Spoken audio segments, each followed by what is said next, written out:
from our 7 Tasmania studios. Your nightly news with Louise Hubar begins now. Labor is continuing its calls for the Premier to remove Michael Ferguson from Cabinet, claiming there's enough evidence that he misled Parliament over the Spirits of Tasmania saga. Jeremy Rockliff is in the US until Monday. But Dean Witter is yet to confirm whether his party would introduce motion of no confidence in Michael Ferguson when Parliament returns next week. Where is Jeremy Rockliff on this? He still hasn't made a single statement about this. He hasn't indicated whether he's confident in his minister, because how could he? Mr Ferguson has continually denied the allegation he misled Parliament, and the government says it's focused on getting on with the job. The construction industry is warning a drop in the number of Tasmanians signing up for apprenticeships could hamper the state's infrastructure plans. But one solution to the skills shortage is already on the way as work starts on a unique training academy. Training Minister Felix Ellis didn't quite seem to know what he was doing at the controls of this excavator. But that's exactly the point of this new Earthworks Academy at Carrick. What it will enable is young people to be able to come here on site and learn with the latest equipment that they need in terms of civil contracting, construction, forestry and agriculture. A $4 million election commitment to provide hands-on experience in a safe environment and get more people job site ready. Simulated training is one of the other options that we provide, which is okay to a certain level, but we really need people to have the experience of actually digging the holes. Today's announcement coinciding with a drop in apprentices as fresh figures show 10% fewer Tasmanians are learning on the job compared to last year. In the trades, so occupations like bricklayers, carpenters, electricians, commencements overall are down about 8% from the same time last year, 33% from the heights of the pandemic. It's still more than pre-COVID, but industry needs that number rising, not falling. Right now we've got about 29,000 workers in the construction industry. We know that to deliver the pipeline of work over the next 10 years is going to require close to 40,000. The decline in apprenticeships isn't confined to Tasmania. There are a range of drivers for apprenticeships. Some are business cycle ones. Another big one is incentives. And the Commonwealth Incentive Program has changed quite a bit since the pandemic, which could be a factor. There are a lot of people that want to be apprentices, and what we're finding is that we just have to find the right financial incentives to enable them to be able to do the training that's required. Nick Kelly, 7 Tasmania News. Hundreds of Metro bus workers have begun indefinite industrial action, campaigning for better pay and conditions. The union says there will be limited impact for commuters, but the drivers will refuse to go above and beyond to help the company deliver its service. Also a ban on certain types of reporting, like incident reporting, lost property, as long as it's not safety related. A Metro spokesperson says it will continue to negotiate in good faith on a fair, reasonable and affordable enterprise agreement. It's been an unusual-looking show day in Launceston, with the annual event not going ahead amid financial woes. While organisers have pulled the pin this year, other groups have stepped up to the plate to help fill the public holiday void. It might look like Sideshow Alley has rolled into town as normal. The show bags are fully stocked and the rides are in full swing. It's fun because there's lots of rides. Even the popular Dagwood dogs are back on the menu. How is it? It's delicious, yeah. All the usual suspects have made a carnival appearance, but there's a catch. It's not the Royal Launceston Show. Instead, the Launceston Fun Festival has made its debut. We decided to get something going for Launceston, just to keep the tradition going. The Showman's Guild deciding to bring the festivities closer to town, off the back of a not-so-popular move to Quercus Park. So much better, heaps better. Don't have to travel so far. Bring it back into Launceston is what Launceston needs. Over at Riverbend Park, step outside, the summertime's in bloom. A family fun day, the focus of a free public holiday event. Without the show, we were a little sad to think that there wasn't enough for families to do on the public holiday, and it's so important to get them out of the house. While it's been left off the calendar today, organisers say have no fear, the show will be back next year. Looking very positive. We've had some great meetings with both local and state council, so we're looking forward to getting a new vibrant show coming back next year. Ready for all the attractions to make their grand return. Victoria Risto, 7 Tasmania News. There's been a welcome boost to our front line with 5 new paramedics joining the ranks from interstate. The latest recruits are officially out on the job after relocating to take up the positions within Ambulance Tasmania. Looking forward to coming back to this state. It's a beautiful place to raise a family. And I've been really lucky to work with some great ambulance teams over the years across different services, but Tasmania takes the cake. Being able to bring people in from other services makes our team and our experience all the more richer. The Health Minister says it's proof the government's recruitment blitz is working and is confident it will reach the target of 78 new paramedics by 2028. Victim survivors of sexual abuse often report barriers to accessing support, but a first-of-its-kind service is looking to bridge that gap. 7 Tasmania News has been given an exclusive look at how the Hobart Centre operates, with plans to expand to the northwest. A police station can be an overwhelming and intimidating place, especially for those affected by sexual abuse. It's noisy, there's lots of other people there, there's no privacy and confidentiality. That's where Arch steps in, a centre that offers victim survivors access to a range of services, all under one roof, without needing a referral. Arch is really built on a principle of minimising re-traumatisation for victim survivors that often comes from them having to navigate a system that's fragmented. Their power has been taken away from them, so providing that in any kind of specialist sexual violence service is the kind of key first step to healing and recovery. The space has been designed with trauma-informed principles front of mind for victim survivors of all ages. And that they can exit at any point that they feel unsafe and that they feel heard and believed. And includes access to a range of counsellors and plain-clothed police officers. A person can report to us formally for us to investigate their matter, or if they want to, they can provide some information for us to keep on record only. The number of sexual assaults that have been reported to police have increased by 22% in the last year. But experts say those figures don't tell the whole story, with many more victim survivors out there who feel too uncomfortable to come forward.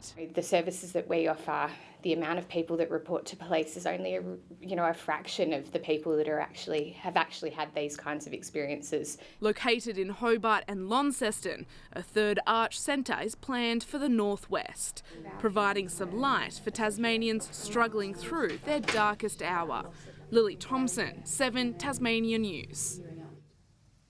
Students on their school holidays have been getting creative at the Moona Arts Centre, enjoying a range of free workshops at the Buchan Community House's Crew Active Fun Day.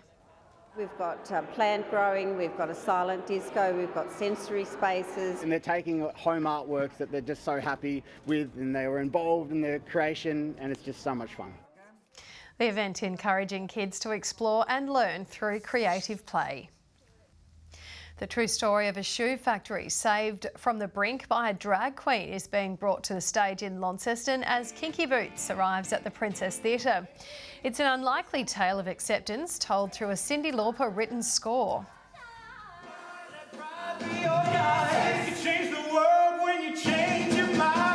It's a very internal journey for me. Playing Lola allows me to be able to accept parts of myself as well.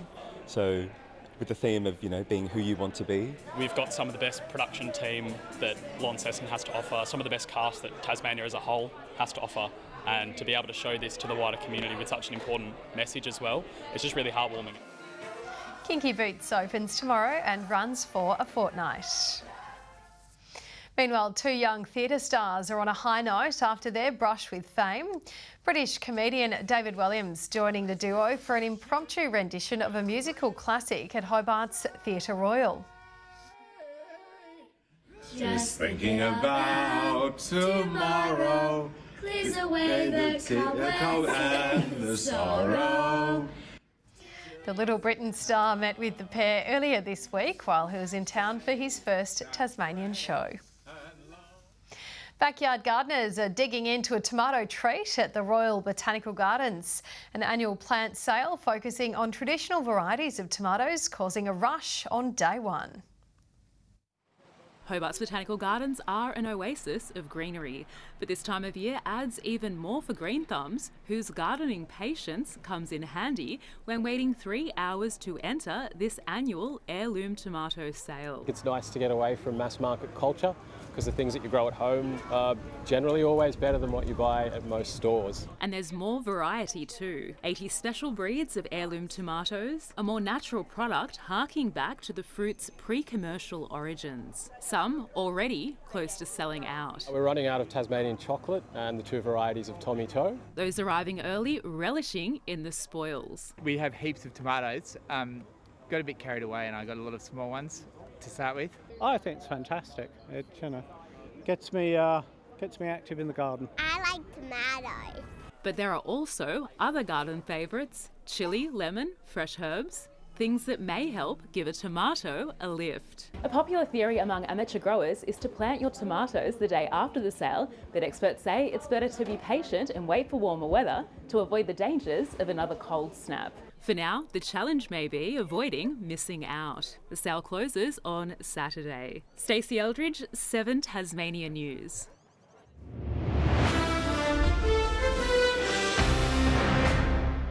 The bane of Tasmania's one-day season opener, Sam Elliott, was back this morning to end Jordan Silk and Bo Webster's 149-run partnership by sending Silks off-stump flying. But Webster wasn't done, continuing on for a century. And for the 4th time in 12 months, Bo Webster makes a first-class century. Brad Hope cracking his ton a few hours later as the Tigers took command of the first Shield clash. Continuing to bash Victorians around into the evening, they'll be back in the morning, leading by 99 with 1 wicket in hand. The upcoming T20 Spring Challenge might technically be a pre-season warm-up, but Hurricanes import Lizelle Lee says they are playing to win. The South African missed the last 2 WNCL matches with a lower back injury, now confident she's fit and ready to fire. It's going really well. It's been a tough few weeks actually, but yeah, every day is getting better. Hurricanes play the first of 3 pool matches in Adelaide from tomorrow before heading to Sydney for 1 more and then hopefully finals. And Launceston's Lockie Dalton was part of a Tickford top 3 in the first Super 2 practice, 3rd quickest this morning. Fellow Tasmanian Campbell Logan's fastest lap, 0.9 of a second slower. Fresh off winning Sydney's City to Surf, Isaac Hayne is heading back to Tassie for a crack at his 2nd Burnie 10 victory. The Adelaide runners in fine form at the moment, having also clinched this year's Launceston 10 by the narrowest of margins and a hometown win in the City Bay. And Jack McVeigh's done it again, producing this buzzer beater for new club Houston Rockets with a 2nd on the clock to lock scores and send the game into overtime. The Rockets would end up beating Oklahoma City by 9 points in the pre-season encounter. Yeah, Lou, he's quite a loss to the Jackies, but it's great to see him doing well over there.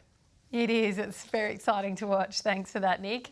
Kaya will join us after the break with the weather forecast.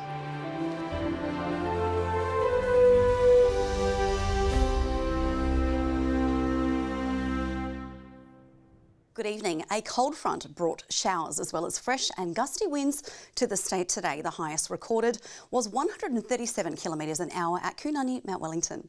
Hobart, Launceston, Devonport and Burnie all 17 today. 20 to the high at St Helens, King Island and Friendly Beaches not far away, 19. 16 for Smithton, Maria Island and Grove. King Island, Low Head and Bushy Park all 15. 14 recorded at Strawn and 8 the top in Lyweenie. Cloudy conditions were experienced over Western Tasmania today. Cloud also extended about the south but cleared earlier this afternoon. A frontal band is seen moving away to the east of the state today.